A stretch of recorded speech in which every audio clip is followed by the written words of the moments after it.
안녕하세요. 에너지 짜잔의 송이입니다. 안녕하세요. 영경입니다. 네, 에너지 짜잔의 첫 번째 주제는 핵발전소에서 나오는 쓰레기에 관한 이야기예요. 오, 쓰레기. 어디 가나 문제죠. 핵발전소에서 나오는 쓰레기라고 하면 노란 드럼통에 해골바가지 스티커 붙어 있는 그거 맞죠? 오, 맞아요, 맞아요. 네. 보통 우리가 사진에서 보는 노란 드럼통? 그게 핵폐기물 맞고요. 네, 다만 거기 있는 거는 중저준위 폐기물이라고 해서 우리 핵발전소에서 사용하는 뭐 작업복, 입고 있는 작업복, 아니면 장갑, 뭐 마스크, 아니면 거기서 썼던 뭐 드라이버 이런 물건들이 중저준위 폐기물이라고 드럼통 안으로 들어가게 돼 있어요. 그 드럼통에 들어가는 걸 우리는 중저준위 폐기물이라고 하고요. 그거 말고 조금 더 심각한 폐기물이 있는데 그거는 고준위 폐기물이라고 부르고요. 그거는 우리 발전소 안에 전기를 만들 때 쓰고 났었던 연료, 그 연료 봉 폐기물을 말하는 거죠. 아, 고준위 핵폐기물이라고 했는데 그럼 연탄재 같은 건가요? 연탄재라고 보기에는 조금 어려운데요. 우리 연탄재는 우리한테 별로 해를 주지 않잖아요. 근데 핵발전소에서 나오는 고준위 폐기물은 방사능 세기가 어마어마해서 그냥 일반 쓰레기라고 보기에는 좀 어렵습니다. 굉장히 위험한 물질이거든요. 아, 그럼 고준위 폐기물에 대해서 조금 더 알아봐야겠네요. 뉴스에서 우리 가끔 화면에 수조에 이렇게 긴 다발이 들어있는 사진 본 적 있으시죠? 그게 바로 고준위 핵폐기물이에요. 우리 첫 번째 보시는 이 사진은 우라늄 사진인데요. 우라늄은 바로 핵발전소의 원료죠. 이 원료를 그대로 사용하진 않고요. 얘를 농축하고 가공해서 약간 쇠파이프처럼 비슷하게 생긴 연료봉을 만들어요. 이 연료봉이 사용 전 핵연료라고 부르죠. 이 우라늄이 핵반응을 해서 열을 발생시키고 이 열과 함께 방사능이 나오게 되는 거고요. 이게 전기를 만들고 나면 폐기물이 되는 거예요. 그리고 나면 발전소에서 꺼내야겠죠? 꺼내고 나면 이 사진에 보는 것처럼 파란색 수조에다가 담가 놓게 됩니다. 저 그 깊은 수영장 같은 화면 본 적 있어요. 거기에 이렇게 길게 들어있는 그 까만 막대기가 그러면 고준위 핵폐기물이군요. 네, 맞아요. 그런데 그걸 왜 수조에다가 보관을 하나요? 고준위 핵폐기물은 방사능도 굉장히 많이 나오는데요. 그것과 함께 열도 엄청나게 나오거든요. 그래서 당분간 일정 기간 동안 물속에 넣어서 열을 식혀줘야 돼요. 그래서 이 그냥 일반 물이 아니라 붕산수에 담가서 보관을 하게 되는 거죠.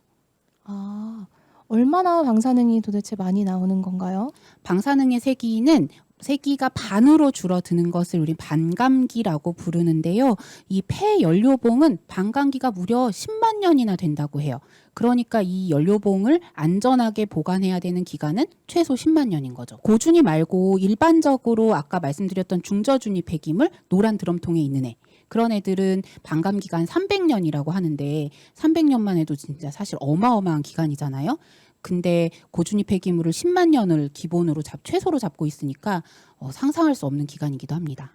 후쿠시마 사고 이후로는 방사능 걱정돼서 생선도 잘 안 먹게 되고 그러는데 고준위 핵폐기물은 그럼 엄청 위험한 거네요. 이 핵폐기물은 실제로 직접 눈앞에서 봤을 때 몇 초 만에 사람이 사망할 수도 있는 물질이라고 해요. 어마어마한 거죠. 엄청 무서운데요.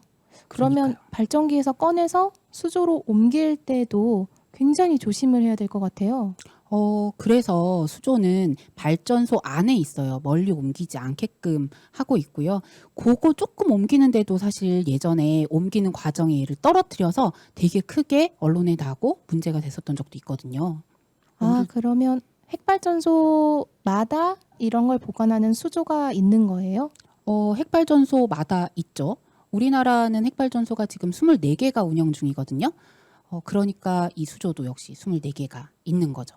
어마어마한데요. 지금 이게 핵발전소가 가동이 되면 무조건 고준위 핵폐기물이 발생을 하는 거고 지금까지 계속 핵발전을 해왔으니까 쌓여있는 핵폐기물도 어마어마할 것 같은데요. 그렇겠죠. 우리 핵발전소 처음에 지어진 게 1978년도 고리 1호기라고 하잖아요. 그때부터 지금까지 폐연료봉이 계속 나오고 있는 거고요. 지금 월성의 경우에 쌓아놓고 있는 폐연료봉은 한 50cm, 한 요렇게 생긴 50cm짜리 다발이에요. 이 다발이 무려 470만 개가 있다고 해요. 어마어마한 양인 게 사실이죠. 그럼에도 불구하고 이게 이렇게 큰 470만 개가 지금 아직도 임시로만 보관하고 있는 거예요. 얘를 영구적으로 처분할 계획이나 방법이 우리나라에 전혀 없어요. 아직까지 쓰레기에 대한 대책이 아무것도 없다니 믿을 수가 없는데요.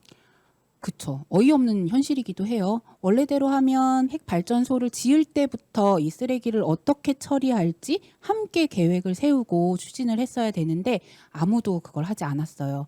그래서 지금 40년이 넘게 우리는 핵발전소를 가동시키고 핵전기를 썼잖아요. 핵전기를 쓴 우리 모두가 지금 같이 책임지고 이걸 어떻게 처리할지 고민해야 되는 시점인 거죠. 네, 그렇겠네요. 자, 오늘은 핵발전소에서 만들어지는 쓰레기들에 대해서 알아봤어요. 쓰레기가 어떻게 만들어지고 그리고 쓰레기는 두 종류가 있었는데 중저준위 핵폐기물이 있고 고준위 핵폐기물이 있다는 걸 알게 되었고요. 안타깝게도 아직까지는 고준위 핵폐기물은 처리 방법이 없다는 것도 알게 되었습니다. 오늘 많은 걸 배웠네요. 네, 도움이 되었다면 다행입니다. 네, 다음에는 더 흥미로운 이야기로 찾아올게요. 구독과 좋아요, 알림 설정까지 에너지 짜잔!